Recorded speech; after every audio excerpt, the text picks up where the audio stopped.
Hello everyone, good evening. Today we are going to discuss about pronouns. Pronouns এর মধ্যে হচ্ছে types আমরা সকলে ডিসকাস করেছি। এখন আমরা রিলেটিভ প্রোনাউন নিয়ে ডিসকাস করব। রিলেটিভ প্রোনাউন কেমন কোন কোন প্রোনাউনকে আমরা রিলেটিভ প্রোনাউন বলি? নরমালি এর মধ্যে হচ্ছে আমরা এই ওয়ার্ডসগুলো ইউজ করি। For example who, which, that, whose, whom, যেগুলো দিয়ে আমরা হচ্ছে কোনো সেন্টেন্স জয়েন করি। দিস মিনস রিলেটিভ প্রোনাউন অনেক সময় হচ্ছে মানে বেসিক্যালি লাইক দিস আর pronouns which can be used as conjunctions. The handwriting is very bad, so this can be basically used as conjunctions. Okay, তো এটা হচ্ছে রিলেটিভ প্রোনাউন। এখন এটার ইউজ কেমন ভাবে হয়? এটা ইউজ হবে এর একটা হচ্ছে যাকে ইন্ডিকেট করছে, এই রিলেটিভ প্রোনাউন হচ্ছে সেন্টেন্স যখন জয়েন করছে দুটো সেন্টেন্স, যাকে ইন্ডিকেট করছে সেই ওয়ার্ডটাকে আমরা অ্যান্টিসিডেন্ট বলবো। Now let us understand this very beautiful concept in a quick way. Let us take this example. God helps those. This is from exercise 45. Okay, God helps those who help themselves. God তাদের সাহায্য করে যারা নিজেদের সাহায্য করে। নিজেদের সাহায্য in the sense মানে কঠোর পরিশ্রম করে এবং হচ্ছে তারা they don't give up easily. ঠিক আছে, তো এই হুটা এটা আমরা কি বললাম, this is a relative pronoun, যেটা দিয়ে আমি দুটো সেন্টেন্সের মানে আলাদা আলাদা সেন্টেন্সকে জয়েন করলাম। এখন এই হুটা কাকে ইন্ডিকেট করছে? হুটা ইন্ডিকেট করছে দোষকে। ঠিক আছে, যে গড হেল্প করে, কাদেরকে হেল্প করে? এই হুটা তো যারা, এই যারাটা কাদেরকে বোঝাচ্ছে? গডকে না দোষকে? দোষকে বোঝাচ্ছে। সো দোষ বিকামস অ্যান্টিসিডেন্ট। দোষটাকে আমরা অ্যান্টিসিডেন্ট বলবো। ক্লিয়ার? তাহলে অ্যান্টিসিডেন্ট আমরা কি বুঝি? এমন কোনো WH ওয়ার্ড কিংবা দ্যাটটা কাকে ইন্ডিকেট করছে? এই WH ওয়ার্ড কিংবা এইগুলো যা থাকবে না থাকবে আমরা দেখব, সেটা ইন্ডিকেটটা কাকে করছে। যাকে ইন্ডিকেট করবে তাকে আমরা এখানে গ্রামাটিক্যাল সেন্সে অ্যান্টিসিডেন্ট বলে থাকবো। Okay, let us take the second sentence. Second sentence, it is only donkeys that bray. এটা শুধুমাত্র ডঙ্কিজ যারা হচ্ছে ঢ্যাঁচু ঢ্যাঁচু করে ডাকে। তো that it is a relative pronoun and that এটা কাকে ইন্ডিকেট করছে? যারা মানে ঢ্যাঁচু ঢ্যাঁচু করে ডাকে। কারা ঢ্যাঁচু ঢ্যাঁচু করে ডাকে? ইট নাকি না ডঙ্কিজ? ডঙ্কিজ। তো donkeys becomes the antecedent.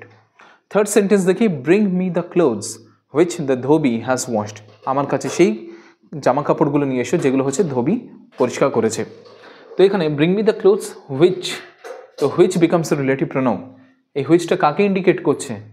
Me আমাকে, না ধোবিকে, নাকি জামা কাপড়কে? কাকে? জামা কাপড়গুলোকে ইন্ডিকেট করছে। তাহলে হুইচটা হয়ে গেল আমাদের রিলেটিভ প্রোনাউন অ্যান্ড ক্লোথসটা হয়ে গেল এই হুইচের antecedent. Clear? Next is this is the man whose mother died. এটি সেই ব্যক্তি কিংবা সেই মানুষ যার মা হচ্ছে মারা গিয়েছে। This is the man whose, যার, তাহলে এই হুজটা হয়ে গেল রিলেটিভ প্রোনাউন। এটা অ্যান্টিসিডেন্ট কি? এর অ্যান্টিসিডেন্ট হচ্ছে the man. So this becomes the antecedent. Fifth sentence, is this the cup that you broke. এটি কি সেই কাপ যেটা তুমি ভেঙেছ? তো that becomes the relative pronoun. আর এটা কাকে ইন্ডিকেট করছে? দ্য কাপ, কাপটাকে ইন্ডিকেট করছে। তাহলে কাপ হয়ে গেল antecedent. Number 6, we love those persons who are kind to us. আমরা সেই পার্সনদেরকে ভালোবাসি যারা আমাদের প্রতি দয়ালু। তাহলে who becomes the relative pronoun. এর অ্যান্টিসিডেন্ট হচ্ছে উই না দোজ পারসনস। সেই ব্যক্তিদেরকে আমরা ভালোবাসি। So those persons become the antecedent.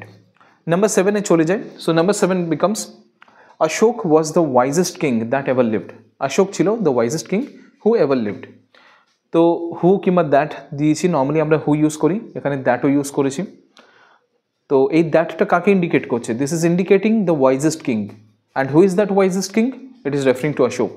Okay, so antecedent, although this is the actual antecedent, but এখানে to be much more specific, যেহেতু নাম অলরেডি প্রোভাইড করে দিয়েছে, we will consider Ashoka as the antecedent.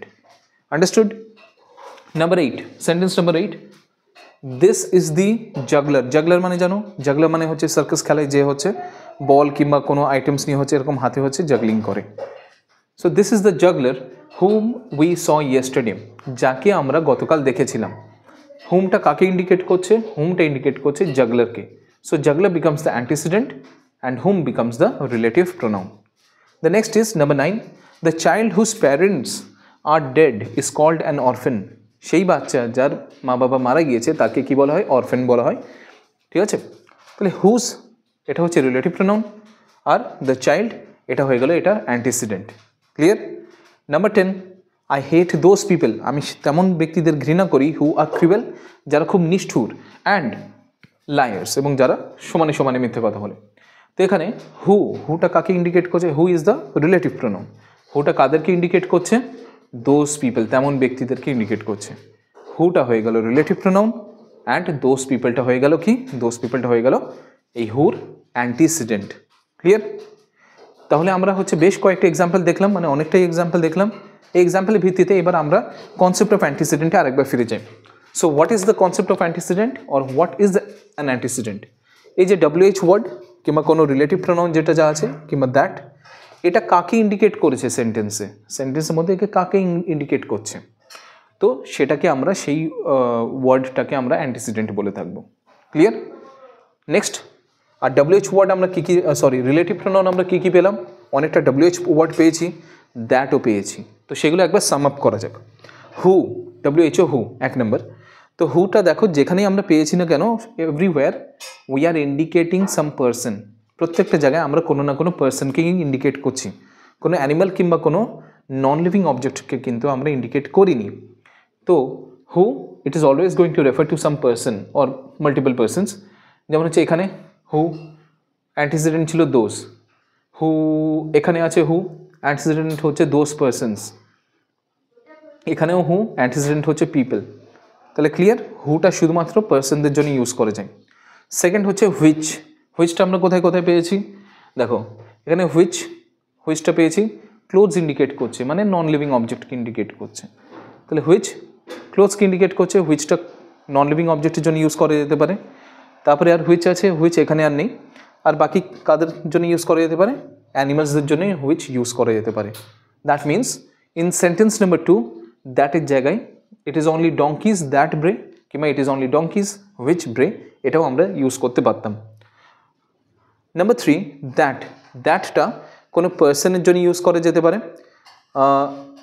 তারপরে পার্সনের জন্য এখানে এই একটা এক্সাম্পল আছে, number 7, Ashok was the wisest king that ever lived. তাহলে এখানে দ্যাটটা একটা পার্সনকে ইন্ডিকেট করছে। So that can indicate a person or persons, that can indicate animals as we have seen in sentence 2, it is only donkeys that bray, or it can also indicate things আছে। হ্যাঁ, number 5, is this the cup that you broke, এটা কি সেই cup যেটা তুমি ভেঙেছো। তাহলে এখানে দ্যাটটা অবজেক্টকে বোঝাচ্ছে কিংবা লাইফলেস থিংসকে বোঝাচ্ছে। হুজটাকে ইন্ডিকেট করা যেতে পারে, হুজটা আমরা একটু পরে আসবো। আচ্ছা না, সেন্টেন্স নাম্বার 4 দেখো, সেন্টেন্স নাম্বার 4 হুজটা পার্সন কিংবা অ্যানিমালের পজিশনের ক্ষেত্রে ব্যবহার করা যেতে পারে। Now what is position? Position is referring two মালিকানা। ক্লিয়ার? তো হুজটা কোনো পার্সন কিংবা অ্যানিমালের পজিশনের জন্য ইউজ করতে পারি। ফর এক্সাম্পল এখানে whose, sentence number 4, this is the man whose mother died. তো এখানে হুজটা হচ্ছে দ্য ম্যান, এবার এই মানুষটার মাকে ইন্ডিকেট করছে, ঠিক আছে? তো সেই জন্য হচ্ছে কি এখানে একটা পজিশনের কেস আছে, that is why we have used whose. অ্যানিমালের ক্ষেত্রে বলতে পারি this is the bird whose wing broke, ঠিক আছে? এটি সেই পাখি যার ডানাটা ভেঙে গেছে। তো সেখানে আমরা হুজ ইউজ করতে পারি। Number 5 is hmm, the handwriting is very bad over here, WHOM, হুমটা আমরা পার্সনদের ক্ষেত্রে ব্যবহার করব। আর হুমটা বাংলায় যেমন যেসব ক্ষেত্রে আমরা যার কিংবা তার, যাদের, তাদের, এটা না। যখন আমি যেমন হচ্ছে কাকে, যাকে, কাদেরকে, ঠিক আছে, এরকম সিচুয়েশন ইন্ডিকেট করবে, then we will use the word whom দিয়ে আমি সেন্টেন্সগুলো জয়েন করব, কিংবা সেন্টেন্স যদি দেওয়া থাকে তার মধ্যে হুমটা আমার রিলেটিভ প্রোনাউন হবে। ক্লিয়ার? তাহলে এই পর্যন্ত clear? So we have discussed just about relative pronouns which act as conjunctions to join different sentences together. এর মধ্যে আমাদের অ্যান্টিসিডেন্টটা খেয়াল রাখতে হবে। অ্যান্টিসিডেন্টের ভিত্তিতে আমাদের এই 5টা ওয়ার্ড, অ্যান্টিসিডেন্টের ভিত্তিতে এই 5টা ওয়ার্ড আমাদের খেয়াল রাখতে হবে, এবং এটা কোন কোন ক্ষেত্রে কোন কোন অ্যান্টিসিডেন্ট ইউজ করা হয়। শুধু আমাদের ভুল হওয়ার চান্সেস সব থেকে বেশি হয়, আমরা দেখেছি যে হুইচ আর দ্যাটের ক্ষেত্রে দ্যাট কিন্তু 3টে জিনিসকেই বোঝায়, হুইচটা শুধুমাত্র অ্যানিমালস অ্যান্ড থিংস উইদাউট লাইফকে বোঝায়। I hope you have understood this. In the next video we are going to solve a fill in the blanks based on the knowledge of the antecedents and the knowledge of relative pronouns. Okay, thank you. Thanks for watching.